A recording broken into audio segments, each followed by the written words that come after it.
Welcome to Clearing the Clutter Inside and Out with Julie Coraccio. Every Tuesday at 1 p.m., Julie interviews experts on all areas of clutter: physical, mental, spiritual, and emotional. A clutter coach and professional organizer, Julie also offers tips to help you get clutter-free for a more joyful and fulfilling life. Today's show is sponsored by My Wardrobe Genie. My Wardrobe Genie is an easy, affordable way to organize clothes in your closet and make the clothing you want to wear easy to find in an organized closet when you want it. It means feeling good about what you select from your closet to wear each day. For more information, please visit allsetsolutions.com. Hey everyone, the kitchen is the heart of the home. What is your kitchen saying about you? Kitchens are also equipped to help us have good nutrition, and if your kitchen is in total disarray, what are you going to do? We're going to give you tips and tricks today on your pantry and fridge, because that's where it starts. That's where good nutrition starts. It's about the family coming together, enjoying everyone, and even if you're single, you want to create an atmosphere where you can relax, enjoy yourself, and have good health and good nutrition. Liz Taylor learned the value of organizing after moving to 3 states in 10 years with her husband, 2 kids, and 2 dogs. Her experience moving has been a great inspiration to her organizing, and she loves to work with people to create a routine that works for them and make their dream space come true. She's a member of the National Association of Professional Organizers and marketing director for NAPO NC. Liz lives in Raleigh, North Carolina, and is a Girl Scout leader and active in the PTA. She enjoys yoga, kayaking, walking her dogs, and experimenting with her garden. Welcome, Liz. Hi, thank you for having me, Julie. I'm really excited. Okay, well, let's get started because I know we've got lots of good stuff to talk about today. What are the most common areas or ways people create clutter in the fridge and pantry? The most common ways I think people create clutter in their fridge and pantry are buying too much food at one time and not keeping track of really what they have and what they need. So I think, I personally shop at, let's say, BJ's, and I shop at Costco, but I find like people buy a lot more than they actually need. I buy certain refrigerated foods, but I actually don't buy a lot of refrigerated foods. I buy some more freezer foods or pantry foods, things that are going to stay good longer. But I try not to overbuy. Nobody needs 500 tomatoes. So, right. You try to purchase that stuff more on a weekly or daily basis and not store it. And also, the other thing I find is, and I can be guilty of this too, I love my condiments. I have a bazillion condiments. I used to tease my mom about it, but I do that now too. And, condiments go bad too. So, if you buy the giant jar of mustard, but you don't use it, it doesn't stay good. So then you're kind of stuck with the mustard that you don't use and this you don't use, and then you don't go through it, and then it becomes just kind of a tangled mess. Yeah, fantastic. I agree with you. There's certain things, like my husband is lactose intolerant, so we get the almond milk because it comes in a 3-pack because he drinks that daily, and it's a value savings. Although I just discovered they have a big jumbo bag of kale, spinach, and I think parsley or something. But I'm trying to eat healthier, and so I'm having a smoothie each day with berries that I got over the summer and froze. So that is something that I'll use within the week to motivate me more. Right, and I personally do also like to buy fresh vegetables. I use some company that brings them in, and I have them delivered to my door, so I really enjoy that.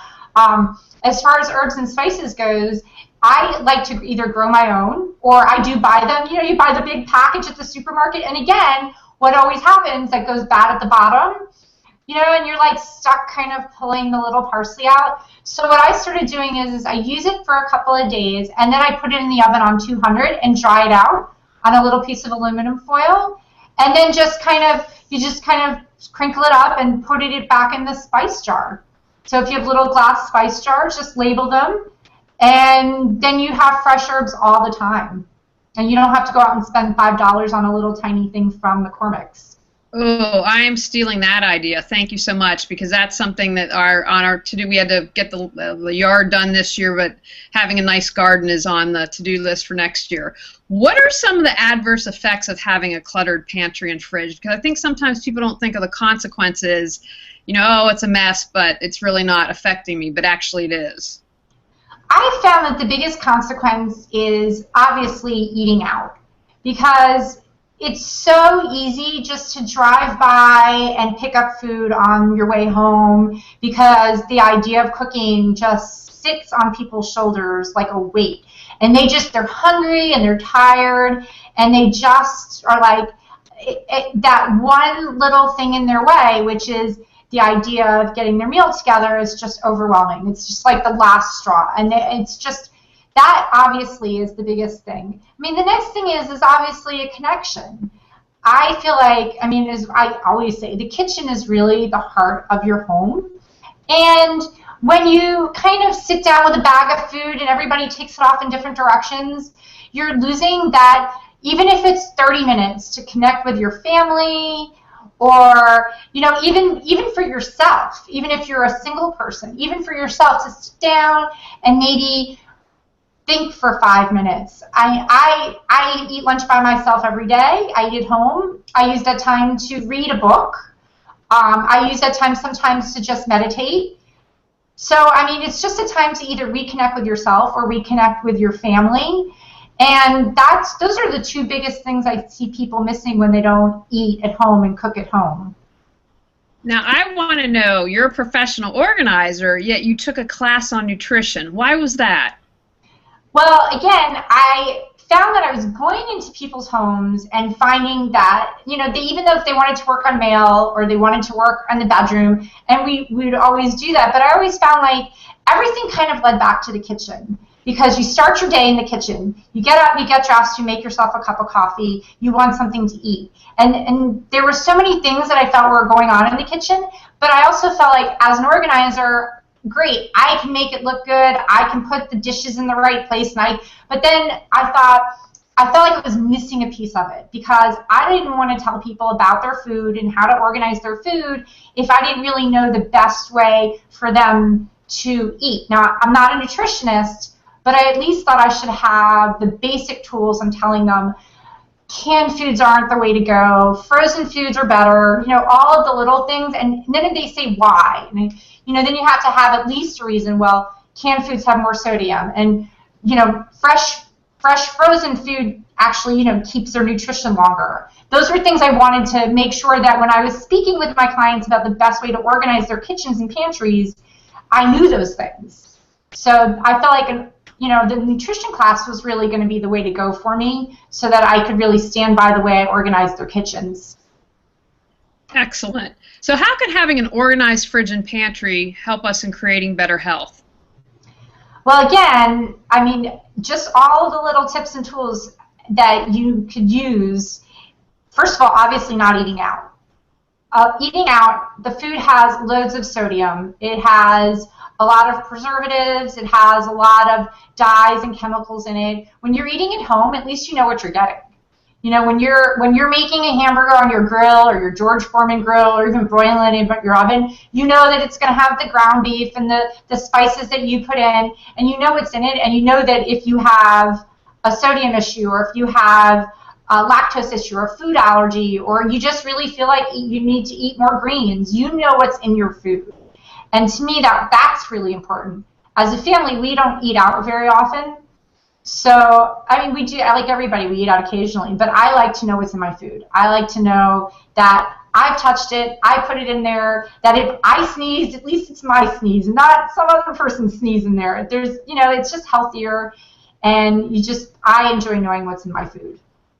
I love hearing you talk about this, because I think this is such an important topic. And one thing that we have as a family have made the change is that I'm cooking more, because I'm convinced that my downfall, I married an Italian. I never ate pasta, you know, when I was single, and so we're eating pasta now. But in our effort to eat better, I'm cooking more. And here's an example that you're probably like, oh my gosh, what a ding-dong for so long. First of all, I love Pinterest, because every recipe I've tried, I have to tell you, is really good. But in an effort to eat better, we were at Costco, and I was like, okay, well, I call snacky snacks for my husband when I pack his dinner for work, and so I was like, hey, gluten-free, they're low, blah, blah, blah. And then we got them like, well, first of all, even for Costco, this is expensive because I'm always thinking, okay, if they're 15 bars, whatever price, found a price on a thing on Pinterest, so it was like Rice Krispies. I used organic peanut butter, honey. I modified it, put a little oat bran in it. And I have to tell you, it was as good as what that was. It didn't have the preservatives, it didn't have everything else, and it tasted good. So even if it was still a treat and had some chocolate in it, I'm convinced because it's, doesn't have the preservatives and everything, it's a step in the better direction. I agree. I mean, I do shop at BJ's for certain items. But, I mean, an example in my family is that my kids were always drinking juice when they were little. And, you have to water it down, and there's a lot of, I started reading the ingredients on the juice. High fructose corn syrup. And, then anything that has an aid in it, the aid, you don't want to know what they aid that food with. So what I started to do is one day I was looking at a lemon juice bottle. And I was like, the lemon juice seems really, like lemonade seems really easy to make. So I tried it. I tried making the lemonade from the back of the bottle. I used lemon juice concentrate, and obviously there's sugar in it. I experimented with the recipe, and now I can tell you my kids will not drink anything else. We drink, and my neighbors' kids have opinions on it. We all have our favorite fruit. We put frozen fruit in our lemonade, and we cut the sugar in half. So now I make a gallon of lemonade with frozen blueberries, frozen strawberries, frozen peaches in it. We've tried a million different fresh fruits, frozen fruits. Everybody likes frozen blueberries. They're really healthy. And it's nice to know that every time I go into my pantry, I have all the ingredients that I need, and I have all the tools that I need to literally, in the morning when my kids are getting up for school, if we don't have lemonade, I can make it in 5 minutes. And have frozen blueberries in it.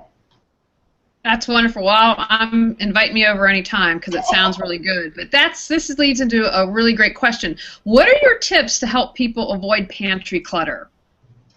My tips to help people avoid pantry clutter is really, I like to say, I play a game with my clients, which one of these is not like the other.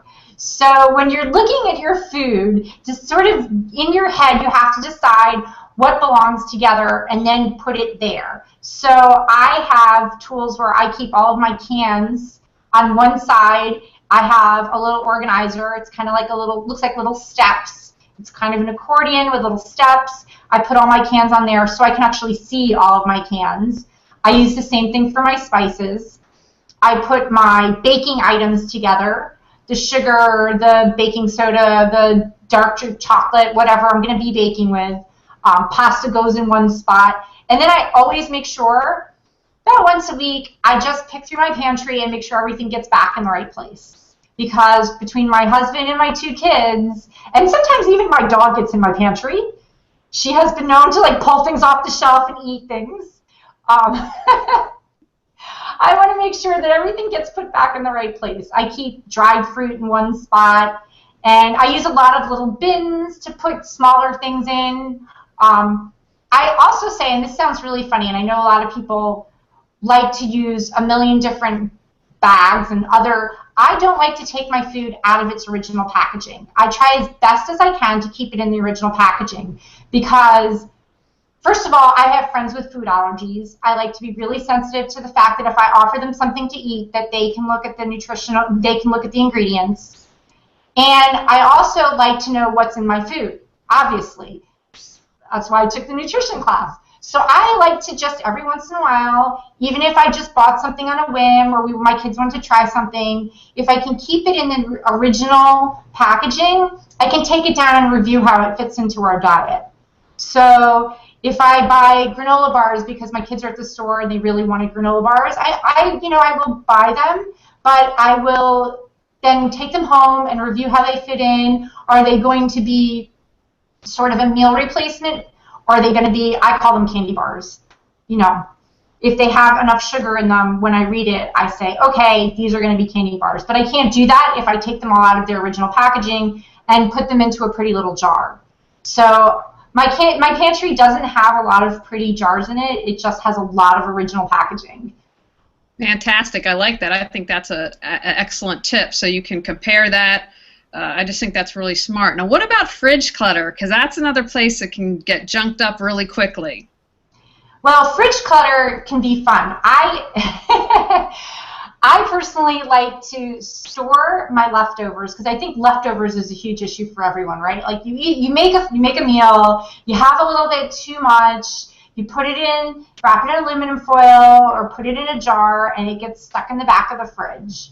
So what do you do with that? Well, it's going to happen, right? I mean, sometimes you just don't need, you make a little bit more. I personally try to use jars or Corningware or whatever where I can see what's in it.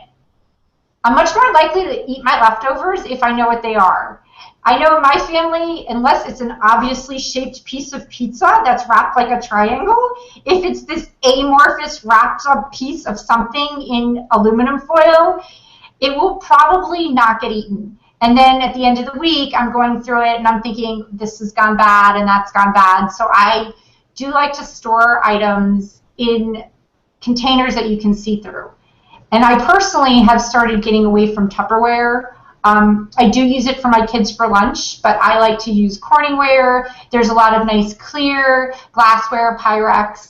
I like to use that because you can just pop it right out. It's really easy. Take it right out of the refrigerator, stick it right in the microwave. You don't have to take it out of the Tupperware. It doesn't get stained. If it chips, you can recycle it. So that's kind of what I do, just keep especially my leftovers from becoming real leftovers, garbage leftovers. Now, since you had mentioned earlier in the show that you are a huge condiment connoisseur, do you have any tips for that to make sure that they don't get overwhelmed or junked up? So condiments are a lot of fun because I like to cook. I have a ton of condiments. I probably have hoisin sauce and teriyaki sauce and all of that. I try to generally not buy that at larger stores. I try to use it a couple of times and then make sure it's done. So I'll buy like a little teriyaki sauce and a little oil or like a little sesame oil, and I try to buy them in smaller jars and smaller servings so that I can use it a few times and be done. I also use an application on my iPhone where I can type in what I want to buy and it stays in there. So when I can always bring my list up over and over again. So I know when it's out. I can say, okay, it's out. I pick up my phone, I tap it to go onto my shopping list. It goes right on my shopping list. So that way, even if I'm buying small amounts, I don't run out. And believe it or not, I do try to make weekly, if not bi-weekly, trips to the supermarket just because I like to have my food fresh and I don't like to have giant jars of this, that, and the other thing. That being said, I do have large ketchups because my kids love ketchup. What kid doesn't like ketchup? Well, if you use it a lot, that makes sense. Now, what would you say to someone who is completely overwhelmed? They're listening like, okay, Liz, we have some good tips here. The first job I ever did organizing, it was a whole home organization job, and by the time I got to the pantry, and this is the only time this has ever happened to me, I was overwhelmed. It was the biggest pantry I had ever seen in my life, and I went in and I had a complete brain freeze. I was like, oh my gosh, and that's the only time it's ever happened to me, but it was so huge. It was completely overwhelming. So what advice would you have for someone who's overwhelmed by their pantry or fridge? My advice is go through it one shelf at a time. Just pull it out, see what's in there. If it's expired, throw it away. If you're not going to eat it, if you don't like it, if it's not going to be something you want in your pantry, just don't be afraid at that point to get rid of it and make sure that you know that you're not going to buy it again. And wipe it down, put down some contact paper. I like to use not the non-sticky contact paper because then if it gets stained or dirty, it comes up really easy. And just start at one shelf at a time, and make zones for yourself, like I said in the beginning. Just make zones. Say, okay, all the baking items are going to go in the left-hand corner, and all of my spices are going to go in the right-hand corner, and put them together according to how you're going to use them. That way, when you're cooking and you walk up and say, I want to bake cookies, your eyes go right to that spot, and you grab all of the items you need. You can put it out on your countertop, and when you put it away, you swoop it all up and put it away. There's a saying in kitchens called mise en place, which is everything in its place. So once you just start small, create a place for everything, and it doesn't have to make sense to anybody but you. Just create that little space for everybody, for everything, I should say, and start there. Outstanding. Now, do you have any final thoughts on clearing the clutter in the fridge and pantry? I would say just start in one, like I said, start in one small place and move out from there. If you can do one cabinet, or if you can do one drawer in your refrigerator, and you can just pull it out, wipe it down, put it back, and decide this is only going to be for fruit, just start with there. Start with the next shelf. This is only going to be for my, cheese, or my refrigerated snacks, or my dips, or whatever. And once you get started, if you can do even one a week, get your whole refrigerator wiped down, put it all back in, do the same thing with your pantry. It might take you a couple of months if you don't have a lot of time, but then at least you're creating the zones, so when you do go to cook, you can just grab what you need really quickly. You know exactly where it is. You don't have 5 cinnamons. You don't have rotting tomatoes. Everything's where it needs to be. You can pick it up, put it down, cook with it, and then put it back in the space that you created for it. Yeah, and I'm a huge fan. I go through my home every single year. Every July, it's just 10 years before I ever was an organizer, and I go through everything and be like, okay, what hasn't been used? And I have to tell you, since I've done that, it makes it a lot easier. It's not overwhelming. Once you get past that initial, I'm sure as you know, purge of everything and get it organized, then it's easier to maintain. Yes. And I mean, I wipe down my refrigerator on a weekly basis just to keep it, tipped up. But like you, every April I go through and I pull everything out, and I just spend a few hours wiping the refrigerator and the freezer down, cleaning it all, and then just put it back in. And, and then you just, from then on, every month, or just, top it off, just assess. And if it takes 15 minutes to assess it once a month, to make sure that you don't have 3 ketchups and you don't have, 5 different things of the same spice, then you're by the time April or July or whatever month you pick comes around, it isn't so overwhelming. Now, give us one last final tip to eliminate clutter from any area of life. My one last final tip is don't be overwhelmed. It's not the end of the world. If you want to do it, just start small. Just take a deep breath. And if all you can handle is doing 5 minutes of it, then just do 5 minutes. But you know how they say you eat an elephant, one bite at a time. So organizing can be that big elephant. Just take a bite. And if you can't eat more, just don't. And if you need help, always feel free. There's plenty of organizers out there. We love doing this. This is why we picked our careers. It's our joy to organize. So find an organizer, and we will help you eat that meal. Fantastic. Now, Liz, speaking of, tell people how they can find out more information about you or any other good stuff you've got going on. I am in Raleigh, and my website is taylororganizing.com. I work in all parts of your kitchen, and I also do, because I have moved a lot, I also have a lot of help for people who are moving in and out of their homes. So you can find me there at taylororganizing.com. All of my information is on my website. And I'll also be working with a nutritional coach in the future, so we'll be teaming up for some fun stuff for that in the future. Excellent. Well, I want to thank Liz of Taylor Organizing for joining us today. All right, everyone, I want you to take action and clear some clutter to create the life you choose, desire, and deserve.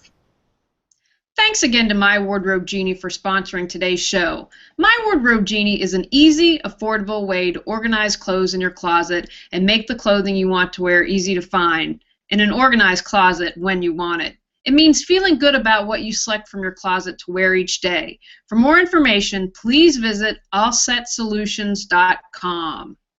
Thanks for joining us on Clearing the Clutter Inside and Out. You can find out more about Julie Coraccio and her services at reawakenyourbrilliance.com. We'll see you here next Tuesday at 1 p.m. Remember, the journey of 1,000 miles begins with one step.